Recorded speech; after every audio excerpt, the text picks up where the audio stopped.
Muhammadin sallallahu alaihi wasallam wa ala millati abina Ibrahim hanifa muslima wa ma kana minal musyrikin. Jamaah salat maghrib yang insyaallah dimuliakan Allah Subhanahu wa taala. Alhamdulillah pada malam hari kali ini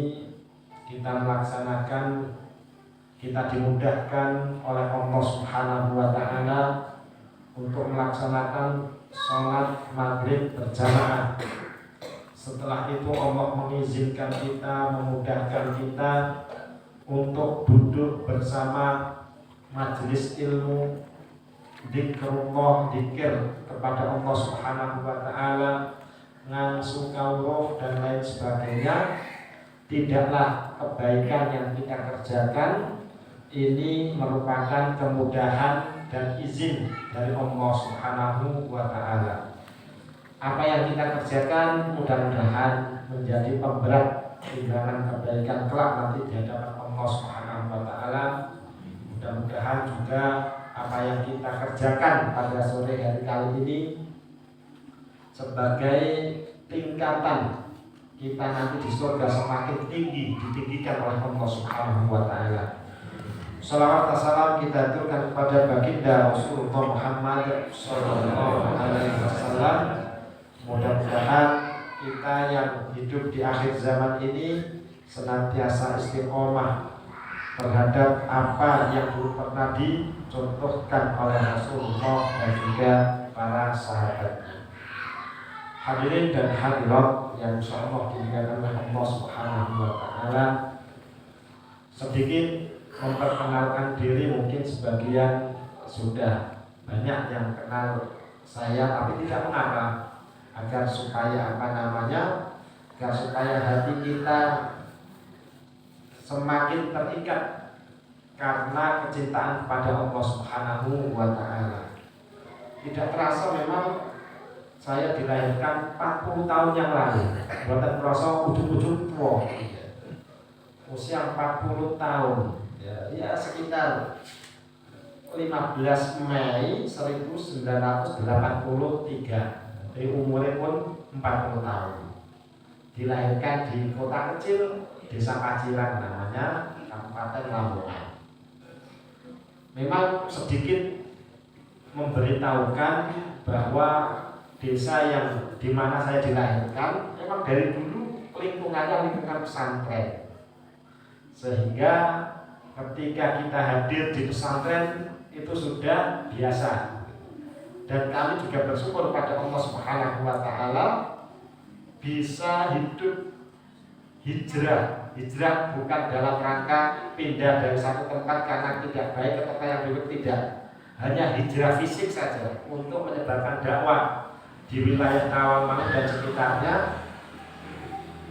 Dan alhamdulillah saya masuk Iskarima atau di Pakel itu sudah lama, yaitu tahun 2001, sekitar tahun 2001. Kalau dihitung-hitung dari sisi angkatan itu saya angkatan ketiga. Satu angkatan sama Ustadz Alif Bakhtiar, Ustadz Abdullah Kafulian, Ustadz Mamaliki dan beberapa kawan-kawan. Dan alhamdulillah Allah juga mentakdirkan sebagian teman-teman hidup bersama-sama di tempat ini, ya, di wilayah ini untuk apa? Untuk berkhidmat kepada Al-Quran. Lalu Allah mentakdirkan kami menikah dengan akhwat Tawangmangu dari laut menuju gunung. Desa saya itu 100 meter dari laut. Adapun tempat tinggal istri itu beberapa meter dari gunung Lawu. Akhirnya dikaruniai 3 orang anak, dan yang ketiga kemarin sudah berpulang kepada Allah Subhanahu wa taala. Alhamdulillah rahimani wa rahimakumullah. Itu sedikit dari apa yang kita sampaikan supaya lebih mengenal lagi. Dan sementara ini ya, memang tinggalnya di kampung. Sejak menikah itu uripnya nomaden, pindah-pindah. Ini bahasa sakit itu kontraktor, pindah sana pindah sini. Tapi inti hidup itu ya disyukuri dan dinikmati. Istilahnya ampun kaya wonten istilahnya Joko tingkir ngombe dawet, aja dipikir marai omah. Pun wonten niku laku. Jadi hidup ini sudah disyukuri aja apa adanya. Nah, ikhwafillah rahimani wa rahimakumullah. Kita akan berbicara tentang pentingnya menuntut ilmu. Saya itu lebih senang memotivasi kepada hadirin dan hadirat untuk menuntut ilmu itu tadi. Karena di antara menuntut ilmu itu supaya apa? Ibadah kita sesuai dengan contohnya Rasulullah Muhammad Sallallahu Alaihi Wasallam. Dan sekali lagi hampir-hampir kebid'ahan yang ada di masyarakat, amalan-amalan syirik yang ada di masyarakat itu hampir rata-rata kalau ditanya pokoknya baik biar ini yuk ini. Jadi tidak berdasarkan dengan ilmu. Nah, inilah tugasnya kita semuanya untuk menyampaikan ilmu dan untuk menuntut ilmu. Tapi setelah saya petakan, daerah kita ini, masya Allah, orangnya itu mungkin jantungnya Indonesia, jantungnya peradaban Indonesia dari sisi akhlak itu ya Jawa Tengah. Coba jenengan itu bersosialisasi dengan orang luar Jawa, itu penculitannya kalau timbangannya orang Jawa itu nggak sopan. Bagi mereka sudah biasa. Berarti betul-betul Allah mentakdirkan dari sisi geografis itu ya, wilayah Jawa Tengah, terutama daerah Solo dan sekitarnya itu pas di tengah-tengah Indonesia antara Sabang dan Merauke. Berarti kita ini ya, masyarakat kita termasuk menjadi barometer dari sisi percontohan adab unggah-ungguh di seluruh Indonesia. Jenengane napa wonten Walimatul Kursa teng daerah Jawa Timur misalnya. Niku Sinoman niku mboten wonten. Nah, nek saking Blitar mboten wonten nggih Sinoman mboten wonten. Setelah itu karang-karangan mboten wonten. Teng niku ya sandalan, sarungan, bener rapi Pak. Karena kurvanya seperti itu kebiasaan. Tetapi kalau kita melihat di mana di tempat kita ini, masya Allah, dari sisi Walimatul Qurs secara umum sangat menghormati majelis, pakai sepatu, ya. Terus sing nyinom-nyinom yang gagah-gagah dan lain sebagainya, tertib dan teratur. Nah, berarti apa? Ternyata kita ini mempunyai sebuah peradaban yang tinggi dari sisi adab dan akhlak, menjadi barometer percontohan yang ada di Indonesia. Misalnya wonten suguhan gitu ya. Enten Jawa Timur wonten di Sumong enggak kalah diminum Pak. Enten mriki kan kula tinggal niku ngenteni di napa? Dipersilahkan oleh tamu. Dan itu memang yang bagus memang seperti itu. Andai kata gitu. Seluruh bangsa Indonesia dari Sabang sampai Merauke unggah-ungguh ini nyontoh kita, masya Allah. Betul-betul Indonesia itu luar biasa dari sisi unggah. Tetapi tentunya masing-masing daerah itu mempunyai barometer sendiri. Inilah yang menjadikan ya, terutama saya pribadi mencari istri yang memang dari Jawa Tengah. Alhamdulillah Allah mentakdirkan dapat. Orang Jawa Tengah malah boleh bojo Jawa Timur biasanya seperti itu. Misalnya orang Jawa Timur boleh Jawa Tengah. Wallahu a'lam. Allah Subhanahu wa taala berfirman, "Qul hal yastawil ladzina ya'lamun wal ladzina la ya'lamun." Katakan wahai Muhammad, apakah sama orang yang tahu dan orang yang tidak tahu? Apakah sama orang yang berilmu dan orang yang tidak berilmu? Tetapi para mufassir itu mengatakan ayat ini yang dimaksud adalah apa? Wahai Muhammad, katakanlah apakah sama orang yang mengesahkan Allah, orang yang beribadah kepada Allah, orang yang menyembah Allah dengan orang yang menyekutukan Allah, dengan orang yang tidak beriman kepada Allah, dengan orang yang tidak mau beriman kepada Allah Subhanahu wa taala. Jadi ayat ini tafsirannya intinya begitu, tidak sama orang beriman dan orang kafir. Kenapa? Karena ketidaksamaannya itu yang pertama, orang yang beriman pahalanya surga, orang yang kafir balasannya neraka. Lalu ayat itu dilanjutkan innama yatadzakkaru ulul albab. Sesungguhnya orang-orang yang berimanlah yang mempunyai akal. Lawan katanya berarti apa? Orang yang tidak beriman kepada Allah Subhanahu wa taala dikatakan dalam Al-Qur'an mereka orang yang tidak mempunyai akal. Ini menurut Al-Qur'anul Karim. Berarti apa, Bapak-bapak dan Ibu-ibu? Kita ini ternyata sudah diberi nikmat oleh Allah yang luar biasa. Nikmat akhirat, yaitu iman. Berarti keimanan yang ada pada diri bapak-bapak dan ibu-ibu ini merupakan karunia dari Allah Subhanahu wa taala, dan nikmat ini tidak semua hamba Allah itu diberi, kecuali orang-orang yang dipilih oleh Allah Subhanahu wa taala. Sehingga hadirnya bapak-bapak dan ibu-ibu di tempat ini mungkin dalam rangka syukur atas nikmat yang sudah diberikan oleh Allah Subhanahu wa taala. Puncak nikmat akhirat itu iman. Itu sudah ada pada diri bapak-bapak dan ibu-ibu. Tetapi setelah itu nikmat dunia.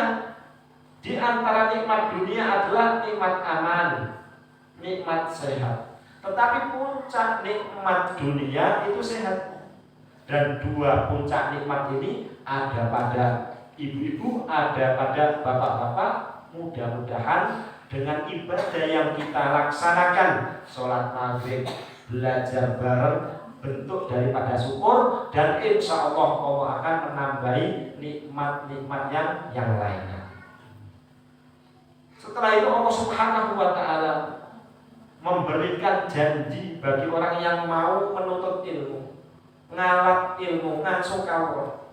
Karena kebiasaan orang-orang soleh zaman dulu itu diantaranya adalah menuntut ilmu. Sampai kapan? Sampai mati. Tidak ada namanya istirahat dari menuntut ilmu. Walaupun gelarnya itu sudah S3, mungkin S4 dan lain sebagainya, tetap bagi dia menuntut ilmu. Tidak ada selesainya. Karena apa? Ilmu itu kalau dicari tidak akan memberikan semuanya, apalagi tidak dicari. Nah, inilah kekhususan umat Rasulullah Muhammad SAW agar supaya kita itu tidak terjerumus pada hal-hal yang membatalkan keimanan kita, membatalkan keislaman kita. Maka ibadah yang kita lakukan harus berdasarkan ilmu, dan ilmu itu tidak akan pernah kita dapatkan kecuali dicari. Boten-boten ceritane yang itu turu mawon ujug-ujug pinter, pengen hafal Al-Qur'an gawe bantal, isu-isu langsung hafal, boten saged. Mesti ada usahanya. Adapun hasilnya itu rezeki dari siapa? Allah Subhanahu wa ta'ala. Lalu Allah Subhanahu wa ta'ala memuji, memberikan janji bagi orang-orang yang menuntut ilmu apa? Yarfa'illahul ladzina amanu minkum wal ladzina utul ilma darajat. Kita ini orang yang beriman kepada Allah, tetapi Allah akan mengangkat derajat umat ini, mengangkat orang yang beriman manakala orang itu mau menuntut ilmu. Gaweane golek ilmu. Wonten pengajian mriku tujuannya apa? Agar supaya mengangkat kebodohan dari dirinya, dari hal-hal yang sifatnya fardu ain atas dirinya. Contohnya ilmu fardu ain itu apa, Pak? Di antaranya adalah wudu. Ilmu tentang wudu itu hukumnya fardu ain karena berkaitan dengan ibadah sehari-hari. Tidak diterima sholat seseorang kecuali cara wudunya itu sah, karena berkaitan satu dengan yang lainnya. Tidak sah wudu kita kecuali harus mengetahui rukun-rukun wudunya, dan kita tidak akan pernah mengetahui kecuali dengan belajar menuntut ilmu itu tadi.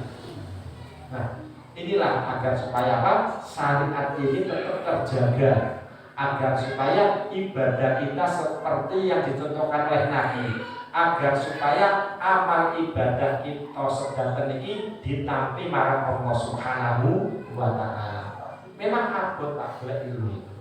Kadang sosok ngantuk, sosok tambah mumet, bingung dan lain-lain. Tapi di situ ada barokah ketika kita duduk-duduk bareng dalam rangka menuntut ilmu. Setelah itu Ibnu Abbas mengatakan yang dimaksud derajat di sini ya. Jadi orang yang beriman akan ditinggikan derajatnya oleh Allah Subhanahu wa taala atas orang yang beriman yang tidak mau menuntut ilmu. Jadi orang yang mau menuntut ilmu lalu dia mendapatkan ilmu, derajatnya itu 700 kali derajat di atas orang yang tidak mau menuntut ilmu. Padahal perjalanan 1 derajat itu membutuhkan waktu 500 tahun 1 derajat. Kalau kita ketinggalan dengan saudara kita 700 derajat, berarti dikalikan. Masya Allah. Inilah janji-janji Allah agar supaya apa? Tidak ada alasan bagi kita untuk tidak mau menuntut ilmu. Jadi ilmu itu dituntut dari siapa saja selama tidak menyelisihi Al-Quran dan As-Sunnah. Undur maqala wala tandur manqala.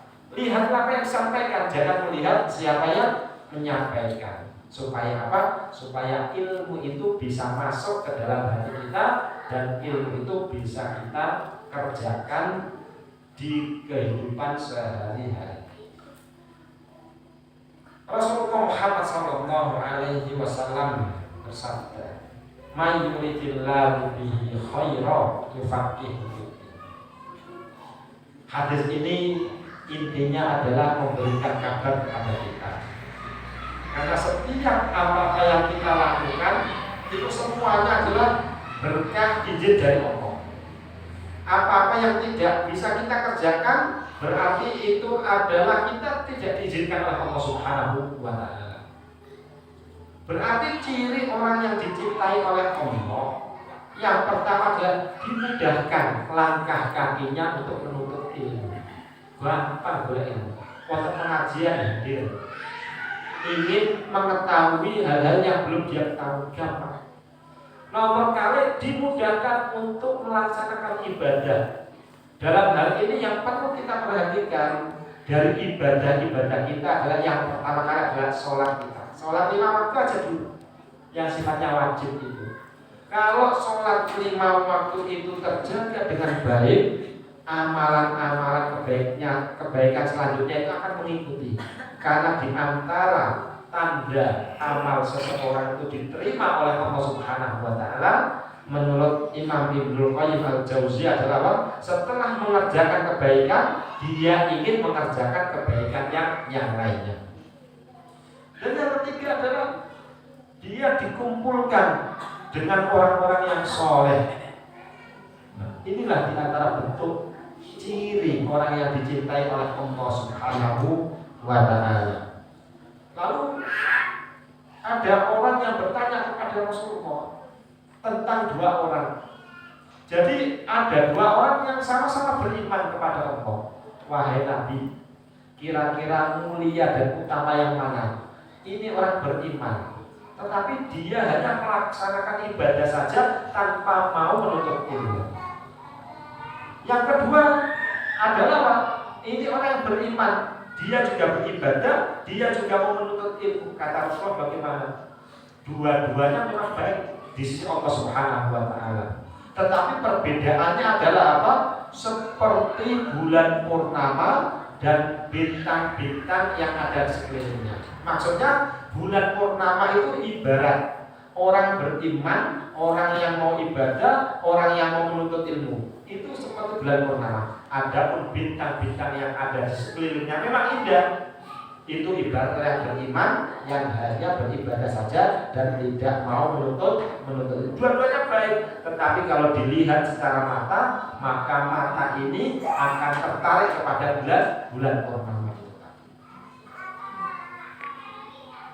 Setelah itu Rasulullah Muhammad Sallallahu Alaihi Wasallam bersabda, Innallaha wa malaikatahu wa ahlas samawati wal ardh.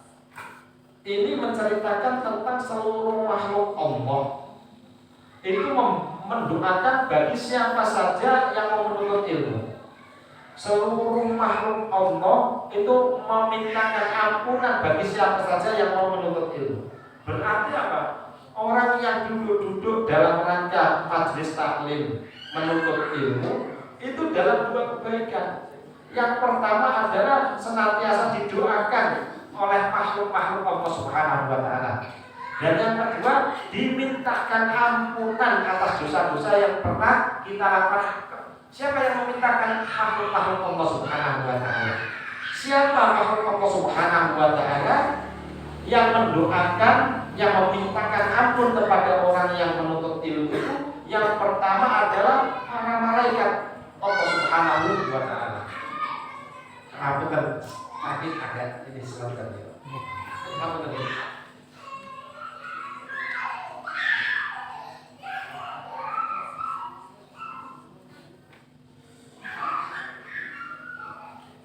Malaikat itu kalau berdoa kepada Allah pasti doanya akan dikabulkan. Apalagi kalau kita mendapatkan doa dari para malaikat. Nah, sekarang begini bapak-bapak dan ibu, sebaik-baik doa itu mendoakan orang lain.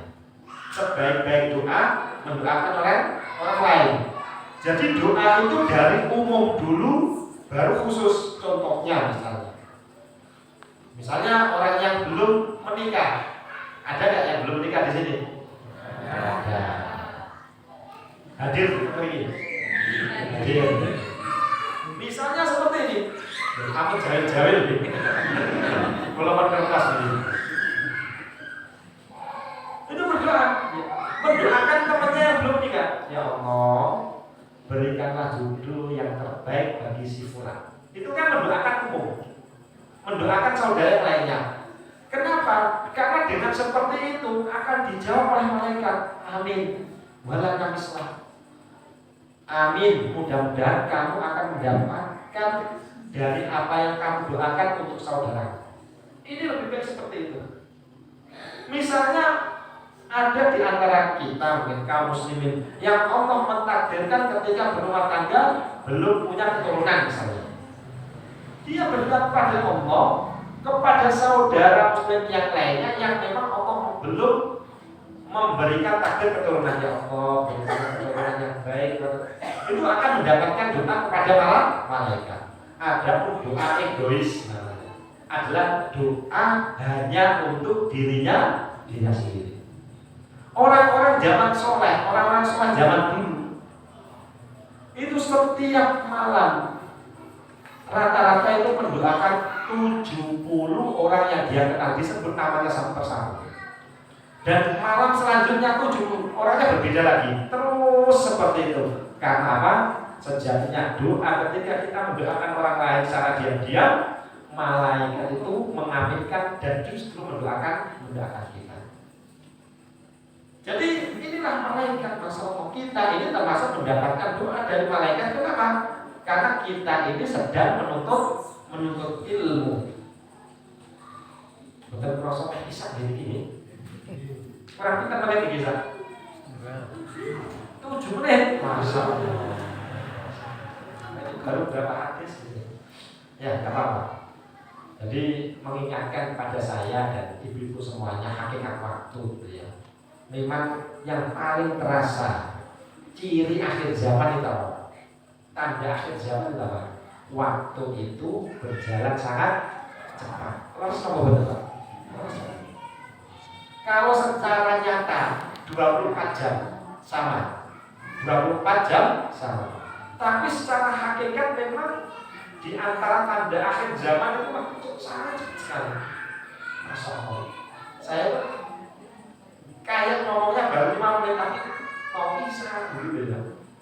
Saya di Iskarima itu nggak terasa sudah puluhan tahun begitu saja dan lain sebagainya. Tapi mudah-mudahan kita semuanya yang hadir di sini senantiasa mendapatkan barokah waktu yang kita kerjakan sehari-hari.